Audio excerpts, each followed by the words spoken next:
shows the severity of the recent flood in Malaysia happening on December 2021 last year. My name is Liana Kamilia binti Azhar and my group members are Salihah Nasuha binti Syaimi, Nur Basirah binti Abdul Rahim, Fatih Natrah binti Mat Suud, Maisha Sofiah binti Zainuddin, Alia Nurisa binti Salahuddin and Nur Amirah binti Muhammad Habibi. Hi, Assalamualaikum. My name is Salihah Nasuha binti Syaimi. Assalamualaikum and hi. I'm Alia Nurisa binti Salahuddin. Assalamualaikum. My name is Fatih Natrah binti Muhammad Saad. Today, my team member and I will be present on the Natural Disaster Risk Management a case of Malaysia's 2021 flood. For the introduction, Malaysia experienced one of the worst natural disasters where more than 30,000 people were forced to evacuate from their homes due to the massive floods last year. The flood is a once-in-a-century event in which the amount of rain that fell in one day is normally equivalent to 1 month of rainfall. Days of heavy rain over the weekend have caused the rivers to overflow, flooding numerous urban areas and blocking off the major roads. Based on Natural Disaster Management Agency (NADMA), the floods have hit 33 districts in 8 states of Peninsular Malaysia, which are Perak, Selangor, Kuala Lumpur, Negeri Sembilan, Melaka, Kelantan, Terengganu and Pahang, where Pahang and Selangor have the worst hit among all. Now we proceed on the cause of the floods. The flood is the result of the effects of 2 typhoons, not just the monsoon. A tropical depression made landfall on Peninsular Malaysia's eastern coast, causing 3 days of severe rains to the peninsula. The meteorologist Dr. Azizan Abu Samah of University Malaya stated in CNA that the cause of floods in Malaysia was the interaction between the low-pressure weather system, the seasonal northeast monsoon and Typhoon Rai, which has ravaged the Philippines. Scientists, climate activists and the media have all pointed to this calamity as an example of extreme weather brought on by the climate change. Despite the fact that the weather forecasts available preceding the storm, the authorities failed to anticipate the consequences, resulting in a massive flood in Malaysia. The Malaysian government has been criticized for its slow response and indifference to the disaster, hence making the aftermath of the flood worse and people had to face a huge flood loss. Okay, so next for the impacts of the recent big floods, we have the first one is death. A number of deaths are reported in different states in Malaysia. And based on the statistic, a number of 25 deaths were recorded in Selangor, followed by 21 deaths in Pahang, 4 deaths in Kelantan, 3 deaths in Sabah and 1 death in Negeri Sembilan. And also, this massive flood causing the concurrent displacement of more than 71,000 residents and affected 125,000 people throughout the country for overall. The next one is highway impassable. Okay, some sections of the Federal Highway, NKVE and Kuala Lumpur Karak Highway were completely impassable due to the rise of flood and landslides. About 450 victims were stranded for 2 days on the Kuala Lumpur Karak Highway, while 250 persons were safely rescued from the NKVE highway. And NADMA, National Disaster Management Agency, has estimated that 224 roads were disrupted by circumstances related to the floods. Okay, the next one is loss and damage.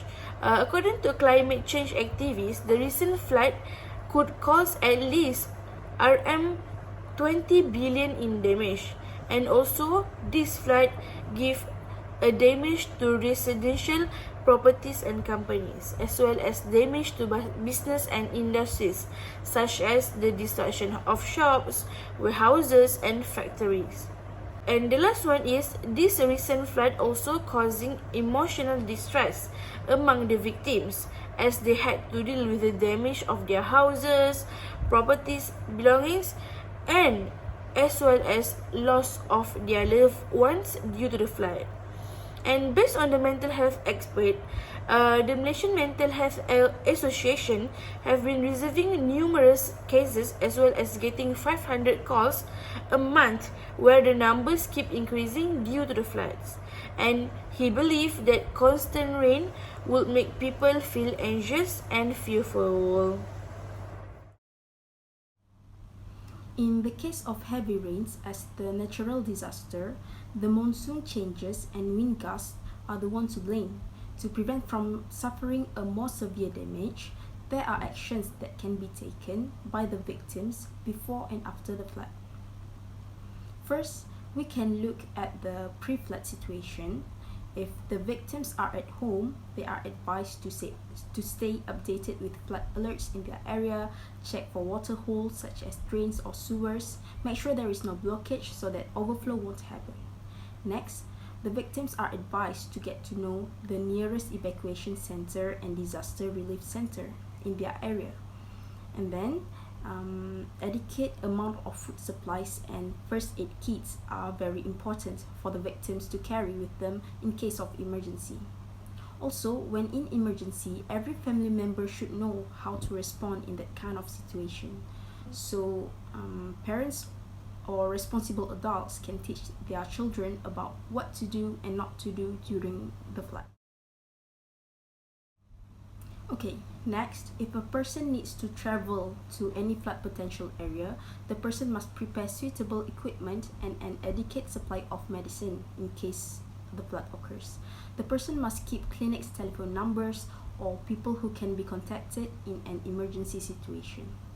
The last step is to always get information on rainfall distribution from the website of the Meteorological Department, Disaster Portal, or the Department of Irrigation and Drainage Malaysia. As for post-flood, the victims are advised to not return home before they are allowed by the authorities or before the situation is completely safe. Next, more people are advised to volunteer and give a hand to the neighbors or people in need of help, such as disabled people. For example, they can carry heavy house appliances that is damaged or destroyed so that it can be disposed. Next, when the victims arrive to their house, they are advised to inspect their home, look for signs of cracks or deposits or gas pipelines that may be broken or leaking, and dangerous animals. This is to make sure that the process of cleaning and restoring the house is safe for everyone. Electrical wires, flammable materials such as gasoline and septic tank must be checked to ensure that the circumstance of those objects are not harmful. This is because these kinds of things can result in electric shock, fire ignition or explosion, and biological hazards. Lastly, the victims are advised to file a report to any damage to the authorities. All these solutions and precautions may help in reducing casualties and property damage. The following are recommendations for improvement in the flood risk management of Malaysia. First of all, the authorities can establish a Royal Commission of Inquiry (RCI) to conduct investigation into governance, availability, response, and communications between federal, state, and local governments in search and rescue efforts, as well as to conduct in-depth investigation to all affected areas to identify local factors that contribute to flood risk. Besides, the authorities should review land use planning, including the state structure plan and local district plan, and the process of gazetting the permanent forest reserve in Malaysia. Furthermore, government must accelerate the production of the National Adaptation Plan, MINAP, which has a future scenario planning, risk-based planning framework. The plan is to build the resilience of key sectors threatened by extreme weather and the effects of climate change. In addition, Malaysian governments also can empower and leverage the use of nature-based solutions in disaster risk management and climate adaptation. Next, authorities should review and stop development in environmental sensitive and vulnerable areas, especially areas with high population density. Next, the authorities also can establish nationwide programs to transform municipal areas towards more holistic and integrated water management that can address flash floods and other municipal problems. In addition, Malaysian governments also can establish a legal framework mandating a strategic environment assessment for all policies, plans, and programs to implement environmental and climate mitigation and adaptation action to all stages of the decision-making process.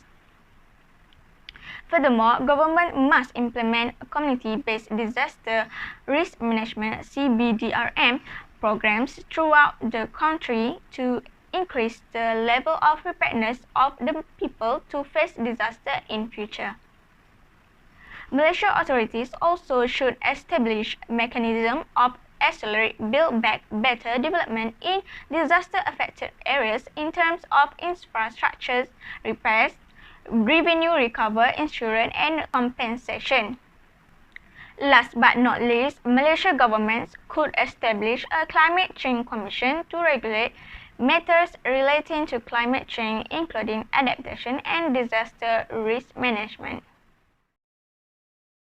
Okay, as for conclusion, the government should provide a fast response in rescue and relief efforts to prevent similar events like this from happening again. And this recent flood has given a big impact to the people and also to the economy and environment. And as for the climate change result, extreme weather events such as heavy rainfall would become more common. And the last one is experts and activists have emphasized the importance of taking action to mitigate the effects of climate change. And for my opinion, everyone should have flood insurance to avoid any bad circumstance in the future. And that's all for our presentation on natural disaster risk management in the case of Malaysia's 2021 flood. And thank you.